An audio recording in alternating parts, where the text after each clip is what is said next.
All right. All right, I'm going to hit admit all. 84 and climbing. Yeah. All right, cool. I got to Want me figure to let him in? Yeah. Yep. Go ahead. Okay. All right. Welcome everyone. It's 8:00. Welcome in. This is our first of hopefully many. We're trying to build out as fast as we can. Not only opening up our trainings that we normally do, maybe even our Monday meetings, and then eventually some group coaching. There's just an unbelievable outpour of questions that we have. So we're getting back. I'm trying to think where that's coming from. Anyway, you got everybody muted there. All right, please allow us, technology-wise, to get this down. But I'm going to get started. We wanted to have our Friday training session, and obviously training today is about two things: stabilization and as well as opportunity. And I think getting focused on both of those are going to help everyone during this time of uncertainty. That's all this is a time of uncertainty. And what happens in a time of uncertainty is that we create more interference and corrosion to inspiration. And we do that on all different levels, personal and professional levels. And I want to go through some inspirational ideas of working through how to stabilize ourselves, and then looking for opportunities as well. I will be taking questions, so go ahead and chat me those questions. We're going to keep everyone muted this first time. And as we move to the coaching that we're doing and other things that we're trying out to help people, it should work really, really well. So let's start with stabilization. I like to start with my favorite Southwest Airlines story. And my favorite Southwest Airlines story is when you're sitting on the airlines, right? They tell you, put your face mask on yourself first and then assist any children that you're with.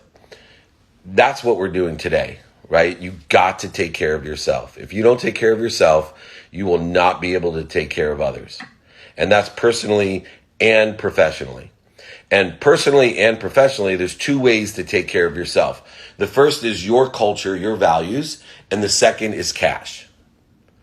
Culture and cash. Those are the two ways that we stabilize. That's the face mask of this earth and your faith. And so your values, you need to take a snapshot every day and get into the habit every day of taking a snapshot of your personal values, your experiential values, your giving values, and your receiving values. All four of those every day, because as you can see, the situation changes so quickly. And this is a great practice and discipline to utilize as you move forward and grow and accelerate. And so the first stage of putting that face mask in is understanding your values, and the same holds true in your business. Hold steady and take an inventory of your culture. Make sure that you have those values in mind. So in my inventory this morning, personal, experiential, giving, and receiving, then moving to my business culture, which is based on one, gratitude. So making sure you reach out to everybody and stay connected and let them know how grateful you are for them. And then forgiveness, knowing that you and all of your employees are going to make tons of mistakes because we're in an unknown situation. There's not stable data. It's uncertain. And so therefore, in uncertain situations, we are experimenting, innovating, and creating, which makes us really need forgiveness because we're going to make mistakes. And then most importantly, in that culture, for us is accountability. Now, I will tell you in 97, 2001, 2008, the one thing that I wasn't, and, and neither was a lot of other people, was accountable, right? It's so easy to utilize blame, shame, and justification for your mistakes. This is the worst thing you can do. In 2008, I learned the lesson of accountability. I learned the lesson of accountability from two perspectives: my own, of being accountable for all the screw ups and mistakes and lessons that I've learned, but also from other people who blame me, lived in shame themselves. justified their difficulties and failures by what I did. So please, gratitude, forgiveness, accountability, and then most importantly, in the culture and cash analysis, culture, inspiration. You need to stay happy. Serotonin is the virus I want everybody to catch right now. Serotonin is the virus that goes everywhere and spreads faster than anything. And I'll tell you why. Because serotonin is released when you are of service or of value or giving to somebody. Serotonin is the biochemical virus that makes you happy, by the way. And serotonin is released by those who receive value, right? Or services or giving. But here's why serotonin is the best virus in the world. Why it's the most viral of viruses is because it's the only virus you can get, and it's the most powerful virus. It actually increases and strengthens your immune system besides making you happy. Serotonin is the ultimate positive virus. But what makes that virus so powerful, everyone, by giving and receiving, is that anybody that witnesses it, unlike any other virus in the world, serotonin is released and they become happy and their immune system is increased. So we have to stick to our culture personally with doing an inventory of our personal, experiential, giving and receiving values, and also our culture in our business, making sure we're staying connected via the technologies that we have in order to live by gratitude, forgiveness, accountability, and clearing that connection of inspiration by spreading the serotonin virus to as many people that can witness it as possible. So what does that mean? That means don't spend all day sitting and watching the news. Be informed. See what data is aligned with your values and your culture. Don't share negativity or unstable data. Go ahead and share something inspirational. Share something that is aligned with your culture or an ability to make cash. Now, the other part of the Southwest Airlines story that I love so much is they say, put your mask on first and then assist your child. And then they also say, if you have more than one child, which I have 4, pick the one with the most potential first and work your way down. This is what we need to do in this time that we are in an adaptable routine. I teach do it now. And then if you can't do something now, then prioritize it by the one with the most potential first. And that's either to stabilize or to increase your opportunity. There's so many things that we can do in order to stabilize not only ourselves, but as we're stabilizing more and more people down the chain of potential. And when you are able to help other people and be kind to your future self by doing good deeds and spreading the virus of serotonin, of happiness and immunization to everyone, when you do that, you are creating a void, you're creating room for what you want. And nobody will forget. Nobody will forget in the time of pressure those people that flow the best juice. What do I mean by that? When a lemon is squeezed, lemon juice comes out. Right? Under pressure, we find out what's inside of us. And people will remember what's truly inside of us. And people will forgive us. But most importantly, we will learn how powerful we are. We'll learn that we're constantly connected to the most inspirational connection of light, love, and lessons that always exist with us. And we just create the interference and corrosion. So as we're getting squeezed with this pressure and stress, let's see what comes out. And then let's learn and grow and accelerate what those things are and become aware of what's inside of us. The things that we have inside of us that we never thought we did that can help others and share this serotonin and happiness, but also the things we need to work on. The things that we want to improve on. The things that we want to enjoy the consistent, persistent pursuit of our potential. This is the key to the culture question. Now, the second thing in stabilization is as we stabilize ourselves and other people, we have to look to cash. And we have to be pragmatic about what we're doing. We have to stabilize our environment economically. Money is the currency of this vibration. It's an object of energy that we put into the flow. Now, I want to start out when we're looking at the cash component of what we're doing is that money doesn't disappear. But what happens in times of uncertainty, which secularly happens from historically all the time, but when there is uncertainty, what happens is money slows down. Money doesn't disappear, but it slows down. So when money slows down, it gives us all the opportunity to innovate, create, introspectively, and extrapolate on what we're doing to take advantage of more opportunities. Now, if you're looking to build your opportunities, there's three things to look at. Number one is your skills. When money slows down, it's a perfect time to develop your skills, to go ahead and look to things that you didn't think you had time to pay attention to or put intention to in order to get the coincidences that you want. You need to develop those skills. And then two, knowledge. What a great time when money slows down and there's uncertainty in order to acquire knowledge that you've never had before.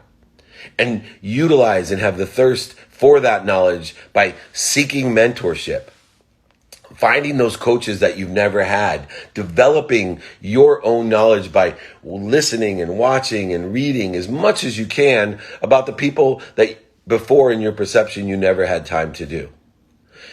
As money slows down and uncertainty increases, it's an extraordinary time to develop your skills and acquire knowledge. But most importantly, the X factor of all success is to understand one thing. Those people that are successful, happy, passionate, profitable, and purposeful in what they do, they all share one thing in common, which I found out from the hundreds of interviews that I've done on the playbook. They all have one thing in common. They must be what they can be. And if you don't have that feeling that you must be what you can be, then utilize this time to find that passion. You're not passionate about something. You're passionate because you've cleared the connection to that which inspires you, an unbelievable source of lessons, light, and love that you're always connected to. You need to understand and practice your passion. Practice learning to love what you do. If you can build this serotonin wall within you and you can share it with others and allow others to witness it during this time, think how easy it will be to be happy when things are easier and there's less uncertainty and there's more money moving faster. You'll be ready to fill that void that you're creating while everyone's sitting around. Sorry. So there we go. Take a little technology break there. You'll be able to do this by looking at your skills, your knowledge, but building that desire. Ask yourself, I must be what I can be all day long? It's so easy to get distracted. It's so easy to get distracted today because there's so much noise. But you need to start your day. You need to have an adaptable routine. So how do we create an adaptable routine? We've gone over stability and opportunity. Let's go over routine, because routine will create efficiencies, effectiveness, and statistical success, not only now, but when there is certainty and money starts moving faster. So an adaptable routine is based off of your priorities, which are found from either that culture, your personal values, experiential values, giving and receiving values, but also in the culture of your business. And so an adaptable routine starts with me, with my health. And I put a minimum amount of time on my adaptable routine, and I don't do anything until I get that done. So for me, number one, my adaptable routine always includes a minimum of 1 hour a day on my health. 1 hour minimum a day on my health. Once again, developing my skills, knowledge, and desire by taking care of me first, because if I take care of me, I know I'll take care of others. 2, family. The people that we're going to interact the most with during times of uncertainty is our family.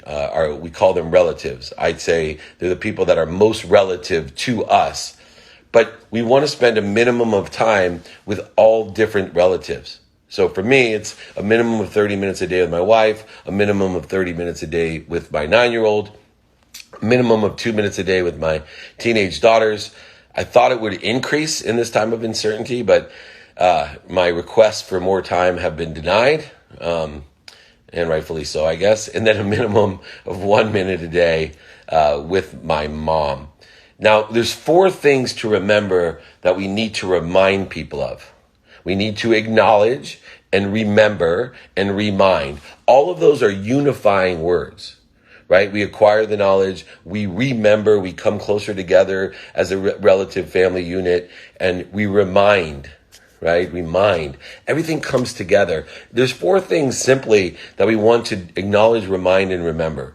Number 1, that I'm healthy. Let everybody know that you're healthy. When you are health, you share health, and you will be health. Remind yourself that you're healthy. Be health, and you can give health. That serotonin will emanate from you. And then moreover, remind yourself that you're happy. Remind yourself that you're happy by looking at what you get to do every day and at your values of literally finding the lessons in everything, looking to the love and the light in everything that you're doing. You know, I have a dear friend, Kobe, and he was telling me about, racing cars and getting trained on racing cars. And as he turned the corners, he kept hitting the cones, and the driving instructor kept on saying, take your eyes off of those cones. He's like, what are you talking about? I want to miss the cones. He said, no, if you want to miss the cones, then keep your eye on the road where you want to go. Right? We have to keep our eyes on where we want to go, not on the cones, because if we put our eye on the cones, we're going to end up hitting these cones all day long. Keep your eyes on the road where you want to go. Look, you can get from San Diego to Maine at night only seeing 3 feet in front of you. Keep your eyes where you want to go, and your heart will follow. So you want to, 1, make sure everyone knows you're healthy. 2, everyone knows that you're happy. 3 is a given for me. It's let everyone knows you are here to appreciate them, that you appreciate them, that you're here to add value to them. And then finally, that you love them, right? That you're here to love them, to find the light lessons and love in them. So if you can remind people that you're happy, healthy, that you appreciate them and love them, you will build stronger relationships, but most importantly, you will share those feelings with them so they can allow them to come through you, through them, for others. Not only clearing the connection between that which you're always connected to, but also what you're connecting to.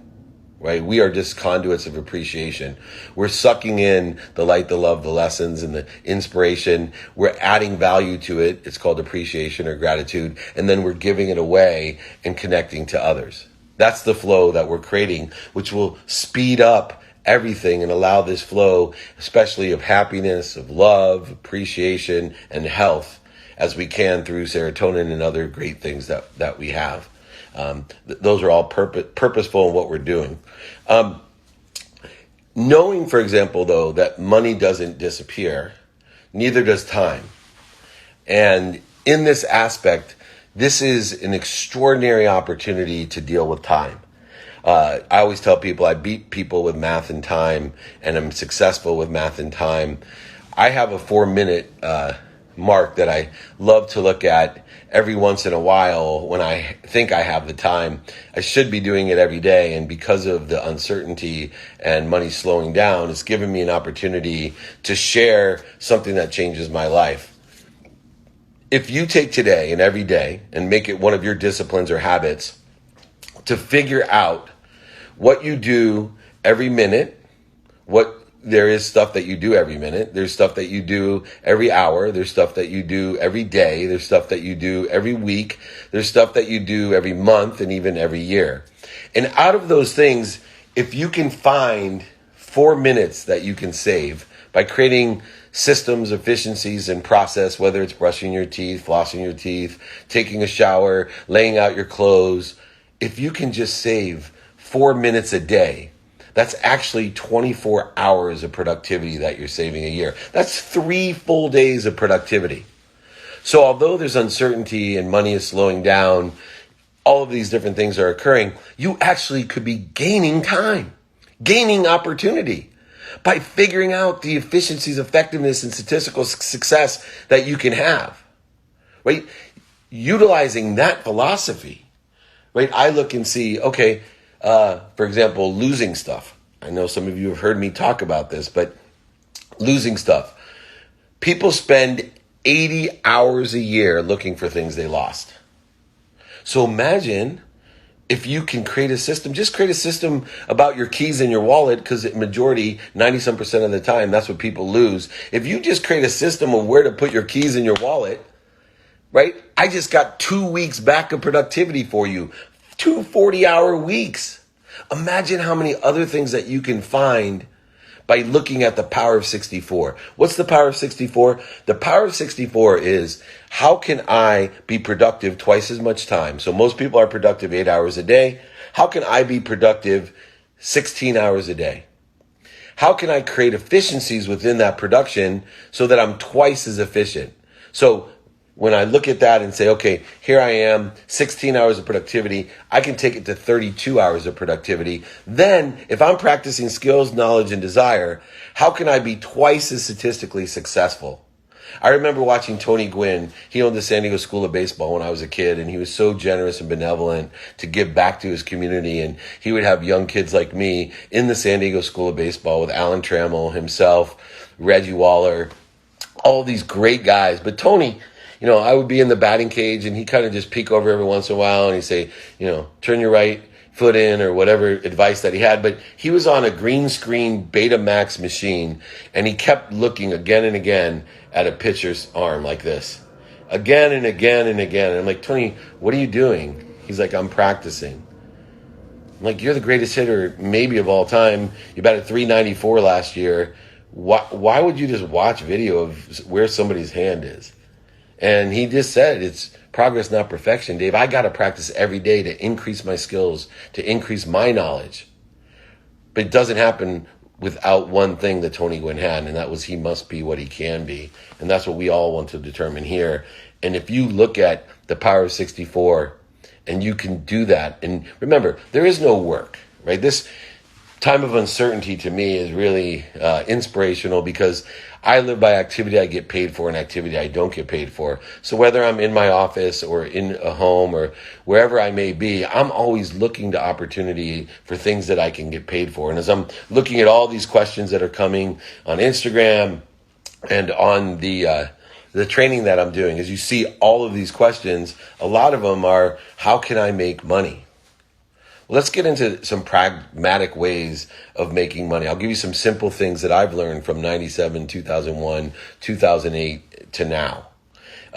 Number one, where do the opportunities lie? Well, there's an easy index that allows us to see how we can make money. And let me tell you where that is. It's the stock market. Now, I don't invest in the stock market, and the reason I don't is not because I don't believe in stocks. In fact, I've been sharing with my friends some stocks that I think you can make money on because of this philosophy I'm going to give you. But for me, I would rather have my time, resources, attention, and intention in other things like making money, and allow my money to have compound interest with no risk.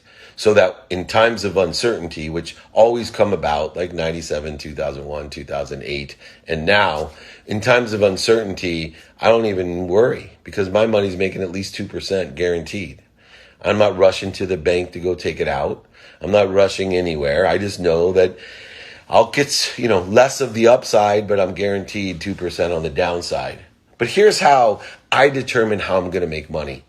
I look at the stock market today only for one reason. I look to see, one, what stocks are making money today. Because if I can determine the independent and dependent variables of those businesses that are making money during times of uncertainty, I can mirror or align with some of those things that may be within the capabilities that I have. And I can figure out, if they're making money that way, I'm going to make money that way. Or there's some supplementary or synergistic thing that I can do to make money that way. So I look at the top 50 companies that are making money right now in the stock market that are going up, because those are the companies that have different criteria, independent and dependent variables that are aligned with the opportunities that exist today in the snapshot of today. Then I go and I look at the companies that are maintaining, right? What companies didn't move in this period. And so I just Google, the 50 most consistent stocks over the last week, and I can see what independent and dependent variables and criteria are included in those businesses. And then under my stabilization philosophy and my stabilization strategy, I'm looking to mirror, supplement it, or see what synergistic things I have to the stabilization. And then last search I do in the stock market is to look and see what stocks got crushed, right? What stocks got crushed? Which ones got oversold? The top 50 most crushed stocks, because I want to look and see where the opportunity is going to be tomorrow, right? I'm going to look and see where these things have oversold, because I know one thing, that there will be a day. I was talking to a mentor who's 99 years old, who lived through the Depression, and she was telling me how she had to stand in line for sugar. She had to stand in line for sugar. And guess what? Everything got better. Last 70 years, everything got better, a little bit worse, a little bit better, a little bit worse. But in her dreams, as she stood in line waiting for sugar during the Depression, when my grandfather was selling tires out of the back of the truck, the man who, when he was 65 years old, retired on the day he was 65, living humbly in Akron, Ohio, in a 2-bedroom apartment, but never to have to work again, although he volunteered and to allow himself to enjoy, he made picture frames. But during that time, guess what's going to happen? There'll be another day, everybody, that every stadium is filled, even those watching the Padres and the Chargers. Every concession is lines out the door again, buying IPAs and all of those. Every movie theater filled, all the concerts filled, casinos are going to be filled, and hotels are going to be filled, and you're going to be aggravated in the airports again, getting bumped off of flights. I promise you, all of those things, they're coming. They're coming back at the right way, at the perfect time. And if you are wise enough to study the 3 groups of stock, the top 50, the maintenance 50, and the crush 50.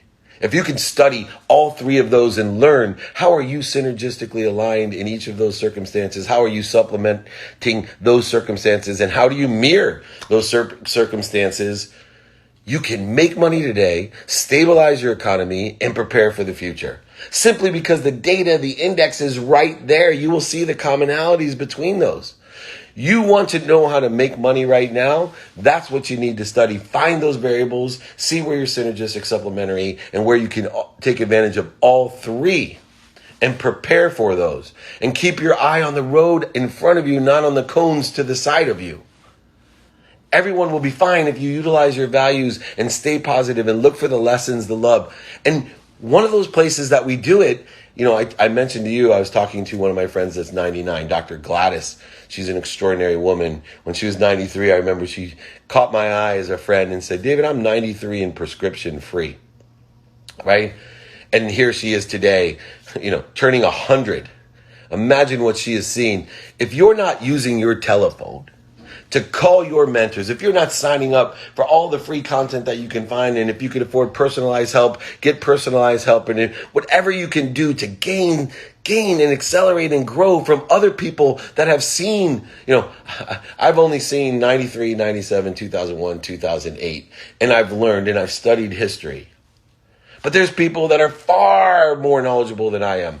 Before this all happened, I told people, look, if you want to make money, it's really easy to do. If you're in real estate, go and find someone that's been in real estate in your area for the last 30, 40 years and ask them to tell you one thing. When is the market overbought? And then after you sell, then you say, okay, when's the market oversold? It's not rocket science, right? If you want to play stocks, then go find your Warren Buffett of the world and say, hey, when's the market oversold in this industry? When is it overbought in this industry? Find those leaders, those mentors. Forget what they charge you. I would pay anything to sit down with Warren Buffett and ask him that question. Because I know whatever I'm paying him to do so, I'll make it back. Because I'll never learn the market. I'll never have the situation I was experiencing relationship capital that Warren Buffett has to ask that one simple question. Within the airline industry, let me know when it's oversold. No rocket science. You know what you're buying, right? In the food and beverage industry, let me know when it's overbought. in the real estate industry, right? It's not rocket science, everybody. Let's use mentorship. Let's use coaching. Let's find the people. Let's send and share all the positive energy and positive wisdom out there. We don't want to go send all the cones out to everybody and wonder why they're crashing into cones. Send them the GPS, the maps, the roadmap to success, the one that's been successful every year since the Course in Miracles, the Kabbalah, the Old Testament, the New Testament, the Napoleon Hill, Think and Grow Rich, Wayne Dyer, Power of Intention. The list goes on and on and on. Jack Canfield, Mark Victor Hansen, Bob Proctor, Blaine Bartlett, Cynthia Kersey, all of Mary Morrissey, unbelievable, Les Brown, Brian Tracy. I'm forgetting everybody else in the world. Go Google your favorites. Let them show you the roadmap. They were there far beyond 93, 97, 2001, 2008, and today. They will tell you, like I am, the roadmap, not the cones. And let's share that information. Let's share the serotonin. Let's counteract that virus with this virus, the most powerful virus in the world, the only virus that literally is implemented through witnessing. You all can do that. Now, a lot of people are going to give you a lot of different advice, right? I've seen a lot of stable data, unstable data. You're looking at somebody that spent, 30 minutes this morning tracing calligraphies. And that may seem crazy. And a lot of other things. I've seen, hair dryer with the mister, that gets rid of the coronavirus. And, we got meticides and all kinds of great things out there that may or may not work. Let me tell you my litmus test to what works. Number one, is there risk?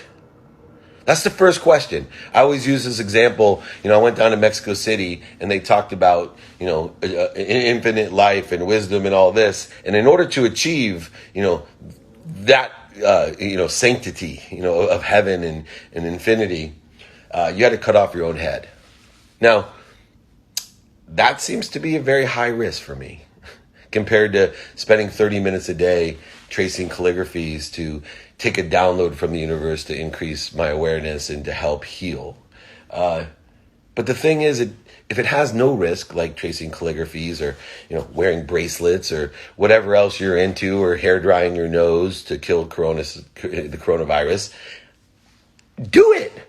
If there's no risk. If there's no risk, then do it. And if it works for you, then keep doing it. But don't send out stuff where there's risk, where people are, involved in things that could hurt them or others, right? Someone put in there vinegar and water. What's the risk, right? There's plenty of vinegar and plenty of water. Abraham Hicks as well. Thank you. Just some more things there. Now, one of the things that we want to do in the stabilization also is there's a lot of negative thoughts, there's a lot of negative words, and there's a lot of negative actions. And people ask me, Dave, how do you stay so positive? How do you clear that connection, get out of your own way of the interference and corrosion to the most powerful source of light, love, and lessons that you're connected to? How do you do it? I use a simple philosophy of cancel, clear, and connect. What does that mean? That if I find myself thinking, saying, or doing anything negative, if someone has attacking thoughts for me, I go to understanding and forgiveness, but I cancel it. Sometimes I say it out loud, cancel. Sometimes I think it in my head, cancel. But I am canceling anything negative that I say, think, or do, or somebody else says, think, or do. I cancel it because I'm into the serotonin virus, the one that spreads by witnesses, the most powerful virus in the world, the one that makes happiness and strengthens your immune system. That's what I'm talking about, because I'm canceling out anything negative, and that's in my conscious. I'm canceling it. I'm creating a habit of being positive and clearing the connection to the most powerful light, lessons, and love that I'm already connected to, that gives me enough power in my finger to light up all of Manhattan. That's what I'm doing. Now, sometimes we keep canceling, but that idea, that thought, it comes up to us every night before we go to bed or every moment when we wake up. And I can't get rid of it. What that means is it's stored within the 40,000 of the same thoughts you have every day. Your subconscious, you get 10,000 new thoughts a day. So we want to maximize the number of positive thoughts that are coming in. And we have to also realize those positive thoughts are coming in and utilizing two faulty systems. My senses, right? Touch, feel, smell, sight. Those are all inaccurate, and my memory. Right? All new think, says, and do's, those need to be canceled if they're negative, because we're already at a disadvantage because we're relying on a faulty system. But moreover, if we can't get rid of that thought, if we keep saying the same things, if we keep doing the same things over, this is in our belief system. These are neural pathways that have formed habits and disciplines. These sit within the 40,000 of the same thoughts we have every day. So what I use is a more strategic approach to clearing that subconscious thought. So what I do is, if I find there's a thought before I go to bed or when I wake up, I used to tell my employees, if I think of you before I go to bed and when I wake up, you probably won't be here the next day, right? You won't be here the next day because I need to clear it. And I'm going to utilize clear. And what I do is I sit up straight with my spine as straight as possible. I breathe deep through my nose as if it's coming from the end of the universe, and out through my mouth. And I tell myself, clear, clear, clear. And what I'm trying to do is make a practice of belief and neural pathways to make sure that I don't harbor that attraction in my subconscious. It is a practice. Now, a lot of people say that a habit is formed or changed or created in 21 days. I always say it's a minimum of 21 days that happens, because there is another component that dictates our personality traits, our characteristics, our habits, our disciplines, our obsessions, and addictions. And that's called our DNA. I call it a quantum memory, an unconscious competency. I know that's what sends out my frequency, the power of my signal, the spectrum of my signal of who it's reaching, just like a radio in the bandwidth. People are tuning in, and I got to hit as many channels as I can, but also the clarity of my message. I know that I'm born with different potentials, and so are other people. That's why I believe in the enjoyment of the consistent, persistent pursuit of my potential. My potential as a NBA star is very low. My potential as someone that knows how to sell or somebody that knows how to raise money is extremely high. But I still have to pursue my potential if I'm enjoying it. Whether I'm playing in the men's basketball league at the San Diego Jewish Center, or, I'm speaking to the United Nations to talk about how we can create and change the world through entrepreneurship and the global initiatives, and working with, Innovate University with SAP, I'm still pursuing my potential, regardless of what I'm doing. And that potential is formed within the context of my DNA. There is an epigenetic layer of the DNA that you can activate through the consistent behavior. Now, I'm going to take the last few minutes, and then we're going to start taking questions to describe something completely weird. But it really helps. I believe that you are energy, that money is energy, and I believe you have a frequency. I believe that you are vibrating. I believe that you can only be aware of that which vibrates equal to or less than you. The earth vibrates the slowest, plants, animals, humans, sound, light, and thought. I believe that the thought that vibrates the fastest is the truth. And that if you can increase your vibration, your frequency, that you can be aware of more things than anyone else. When I learned this, what motivated me to learn this was that Dr. Sangeeta Sahi, who taught me quantum healing and theta meditation and all these great things about how I can elevate my awareness to elevate other people's, is that she conned me because she told me, Dave, I wasn't really interested in meditation or raising my awareness until she told me, what if I could make you aware of when to buy or sell? That interested me. And that little thought turned into a whole practice over 13 years to increase my vibration. And now I share with everyone exactly how to learn how to buy or sell by seeking wisdom and mentorship and coaching from those people that sat in the industry and can tell you when it's overbought or oversold. Not rocket science, but I wasn't aware of it until I met Sangeeta Sahi. And there's so many other things that you can become aware of. So how do we change our frequency? How do we shift our energy? Well, I'm going to teach you something that's free, has no risk, but is a little bit nutsy. And you probably don't want to do this in front of other people, but I'll tell you what I do in times of uncertainty. When energy is flowing and pushing me to something better, greater, and more certain.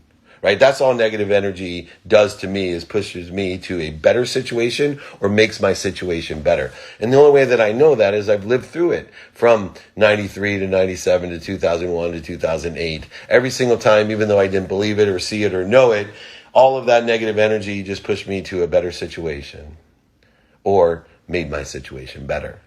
So what do I do in order to change my energy, shift my energy or my frequency? I do something called connect. I believe that I'm always connected to the most powerful source of energy, light, and inspiration. I believe that I create the interference and corrosion to that connection. So the clearer that connection, the stronger my signal, the wider my spectrum, and the clearer my message. The higher my vibration, the more I can be aware of, the simpler life gets. The more I can elevate others to elevate others, which is my main mission in life, is to impact over 1 billion people to be happy, 1,000 people at a time, meaning if I can hit 1,000 people to hit another 1,000, to hit another 1,000, that's over 1 billion people in my lifetime, and I got plenty of time. So how do I do it? In this time of uncertainty, there will be things that you are afraid of.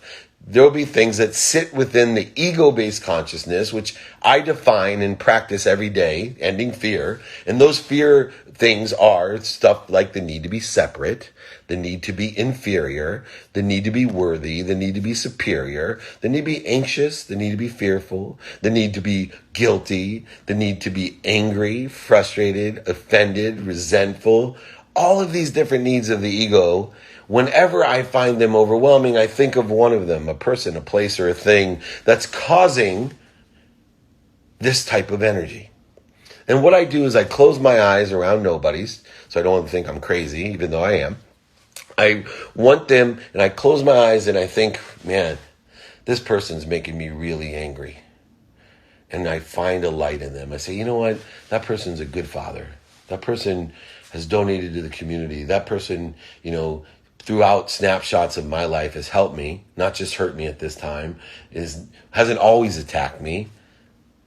When I was 5, they did this. When I was 9, they did this. When I was 11, they did this. And I'm trying to understand why they would attack me or do these negative things. But as I find the light and forgiveness and gratitude and accountability in them, I start covering the image of them in my mind's eye with my eyes closed.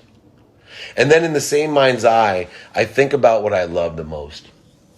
A family member, a friend, a sports team, a great victory, a moment in my life where my serotonin is just blowing out the door. Not only am I sharing it with others, but others are witnessing it, and I'm causing more joy than I've ever imagined.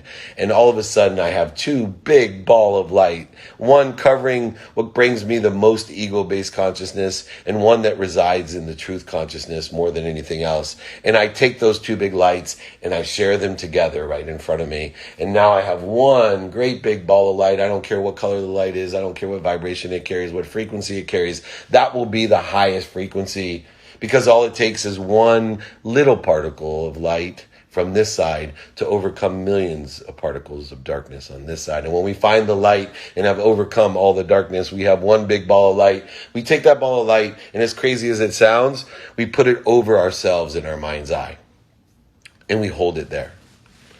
And we hold it there until we feel our energy shift.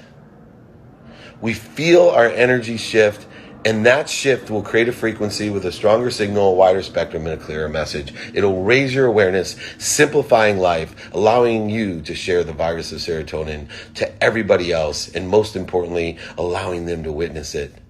The most powerful thing in the world, happiness. These are times of uncertainty. These are times of stability and opportunity, and we need to understand those. And we need to stay at center. So wake up in the morning and find your highest frequency. It doesn't have to be through meditation. It took me years and years and years to even believe in meditation. It took me years and years and years to practice meditation. So don't think you can learn meditation overnight, because you'll sit there and get frustrated like I did. When I learned it was a practice. When I learned it was an evolution, not a revolution in my life. When I learned that everything in my life was a practice, including happiness, including serotonin. When everything was a practice in my life, I want you to practice what makes you feel good in the morning, because I want you to take a baseline every morning by taking the culture and the cash approach, with the stability and opportunity. And I want you to take that inventory with the highest frequency, whether it's walking your dog, going for a swim, Whatever it is, sitting with your cup of coffee and looking at something positive, a podcast, a book, whatever it is that rocks your world. But every morning, take inventory and find your highest frequency and make that your baseline for the day. So when you come off of that baseline into ego-based consciousness with all of these needs, that you will be planting seeds for trees that you'll never sit under. You'll be watering seeds of other people that have planted those seeds, and you will be growing seeds for yourself and others. In other words, more tree and more light and love and lessons in life will be present because of what you're doing by finding that highest frequency. I'm going to end with a quick story that one of my coaching clients this morning brought up to me. They thought it was relevant and pertinent, and I really believe this to be true. I have a normal routine normally, not an adaptable one that's based off of my health, my family, and being a student in my calendar, which is the third thing that I do is pay attention, intention, and create the coincidences by studying what I have planned for the day, what I don't have planned in my sleep. But I wake up at 4 a.m. normally and I meditate for 20 minutes, then I get ready, and at 4:30 every single morning, I then go take care of my health and go to the gym. Well, one Saturday, I walked outside at 4:30 in the morning at my highest frequency in a complete state of calmness, and I noticed that my 17-year-old daughter's car was missing. I immediately, even though it was just minutes before that I was at my highest frequency, at my baseline, trying to expand and accelerate from that point to become a better person by enjoying the consistent, persistent pursuit of my potential, I lost my mind. I grabbed my cell phone and I was about to call and light my 17-year-old up, probably with some superlatives that I wouldn't be so proud of saying. I, in an immediate moment, created more interference and corrosion and created more stress on my physical, emotional, and spiritual being than you could imagine. And I was about to finish dialing when all of a sudden I said, stop, drop. Roll to the truth consciousness, because your mind, body, and soul is on fire. And your mom taught you, if you're ever on fire, stop, drop, and roll. So I sat there and I said, oh my God, I'm so pissed. I can't believe this.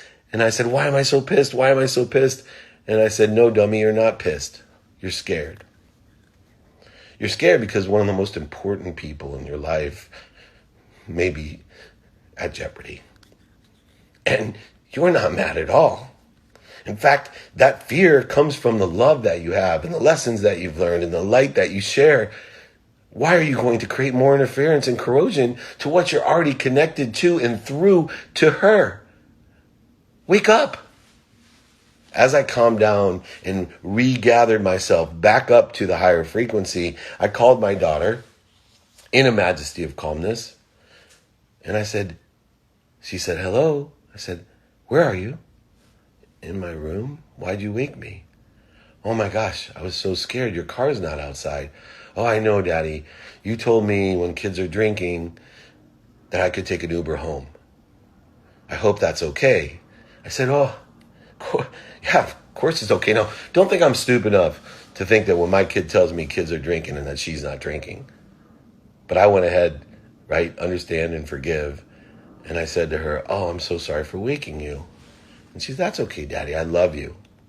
Now, that may not sound significant in this time, and you may be asking yourself, why? Why would you tell me this story? Because to me, that was one of the moments of the most uncertainty that I had, the most fear that I had. And because I was able to stay at a higher frequency, to stay in the majesty, this calmness, to get out of my own way and clear the connection of interference and corrosion to that powerful source of energy, light, and love that I had, I know one thing, that if I did what I was going to do in ego-based consciousness, accelerated in a trajectory that I didn't want to go, I was going to end up hitting the cones. I was going to end up somewhere I didn't want to be, because the next time the kids are drinking, my daughter would say, I don't want my daddy to be mad at me, so I'm going to drive home, and God knows what would happen. My life would have changed, or maybe even hers, forever. We could have hit a cone because we were starving and staring at that cone. I want everybody to find their highest frequency, to remember culture and caste, to remember their values.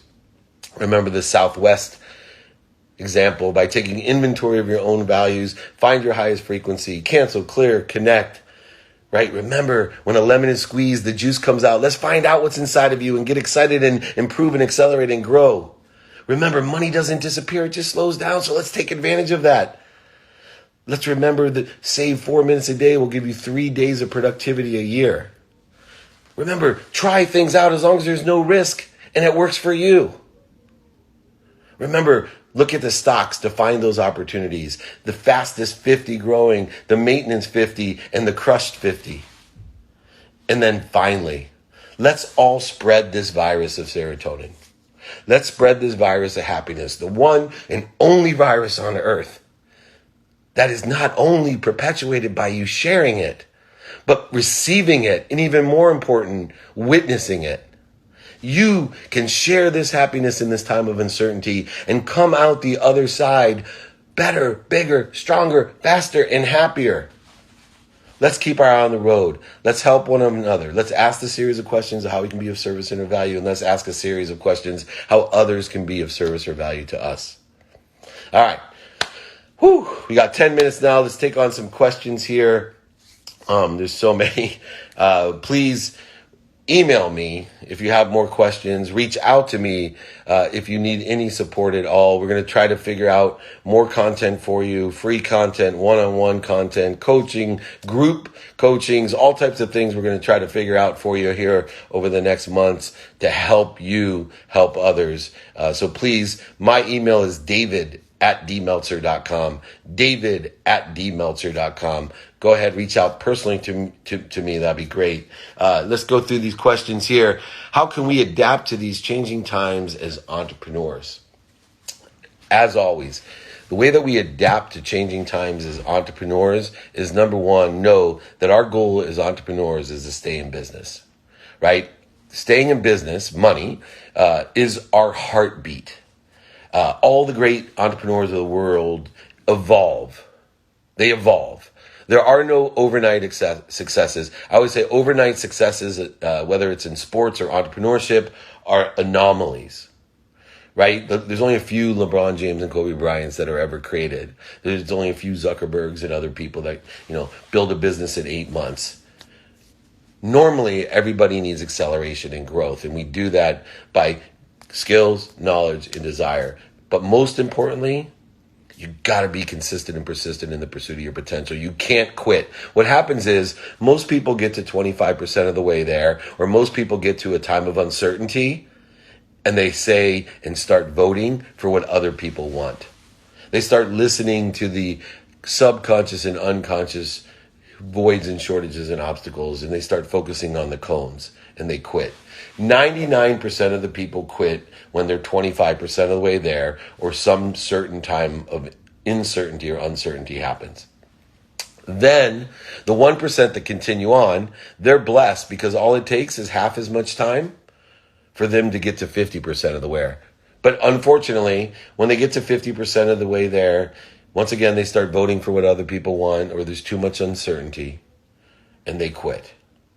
Be one of the 1% of the 1%. You don't have to be an overnight success. Just stay in business. Enjoy the consistent, persistent pursuit of your potential. Know your values. Ask a series of questions of how you can be of service and of value to others, and ask a series of questions of how others can be of service, or they know someone that can be of service and value to you. Be a student of your calendar. Study what you have planned. Study what you don't have planned, and study your sleep with intention, which is the aggregate of what you think, say, do, and believe, and those unconscious competencies that we previously discussed. And do it now. Right? You want to take advantage of this time and adapt. Do things now. 100% of all things that you do now get done. And then prioritize and put into a repository the things that you didn't get done during this time, and prioritize it, just like the Mask of Southwest, by those that have the most potential or are most important to you. And then finally, practice ending fear. These are the 5 things: your values, series of questions on both sides of the fence, do it in your calendar, do it now, and practicing ending fear will take you over the edge and allow you to be successful as an entrepreneur in these times and times far beyond, as long as you stay in business. I have a problem responding to my wife or daughter or team when I really dislike their response. My biggest problem in life, how can I do the stop, drop, and roll each time that happens? Woohoo! Man, I hope my wife is watching, because she is living at home and she cares so much about my 3 teenage daughters and gets along with them so well when we're all not confined in the same place. And I tried to tell her yesterday, you got to stop, drop, and roll. And then she went to the ego-based consciousness on me, and I had to stop, drop, and roll. Okay, stop, drop, and roll is a practice, and it's unique to everybody. The first step of stop, drop, and roll is being aware that you're in ego-based consciousness. So the thing that I would like to do is to allow people to, number one, be aware of what that is for you, to identify when you have a need to be right, offended, separate, guilty, angry, frustrated, anxious. So the minute you feel or think in a direction or trajectory that's not in the majesty of calmness or in that neutrality where you are in the flow and allowing to appreciate and give to others, you have to identify it first. So there's a step before you stop, and it's identification.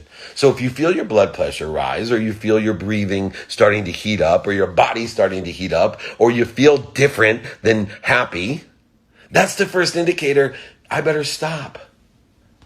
And then for me to stop, drop is breathing, right? Breathing allows me to drop down to ask the question, why do I feel this way? Right? When I look inside, I find all the solutions instead of looking outside in blame, shame, and justification. So I look inside myself to find and breathe, why do I feel this way? And when I identify the ego-based consciousness of why I feel this way, it's easy to put myself back onto the right trajectory and roll towards the trajectory I want, the objectives I want for the day, the truth that I see for the day, my potential. So if you can, number one, identify when you're not feeling happy. 2, then ask yourself and breathe why. And then 4, roll in the right trajectory by knowing your objective.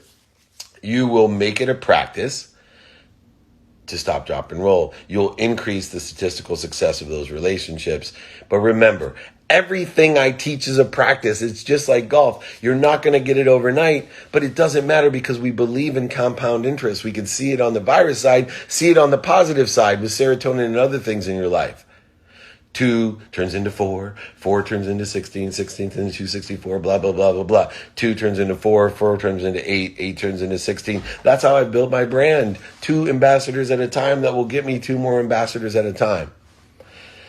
All right, how do you suggest attacking fundraising in this climate?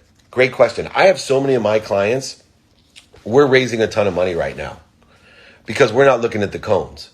We're not convincing ourselves that there's shortages, voids, and obstacles at this time. People need to move money. People need to do business. Money has slowed down. So if you can still create credibility, an emotional attachment, quantify the reasons, impacts, and capabilities, and show those impacts today, and effectively describe the features and benefits of what you're raising money for, and you are addressing people and asking them in person if you can, which is mostly unlikely, but at least on the phone, email, and media, you will be able to be in the short stack. You'll be able to be, look, there are a bunch of VCs at home. There's a bunch of angels at home. All these people at home that are looking to move their money, you need to present them and take advantage of the lack of competition that exists. There are going to be some people that are paralyzed by the analysis that they're going through. But the majority of the people that are entrepreneurs and venture capitalists, they're looking to give their money even now. And you just have to remember, you just got to keep your credibility, you got to keep your emotional attachment, and you definitely have to quantify the reasons, impacts, and capabilities that you fall within the context of similarities, synergistic, and supplementary interests of the companies that are accelerating today, maintaining today, or even recovering tomorrow. That's the key. All right. We got time for one quick more question. Remember, anyone that I didn't get to, please email me. Let me know I can be of service. David@dmeltzer.com. Can you break down the who I can be, who I need to be philosophy you talk about? Great way to end as we formula here. All right. There needs to be a desire in you to be what you can be, right? And the way that we get that is learning to love what we do. Right? Learning to love what we do allows us to expand to what we can be.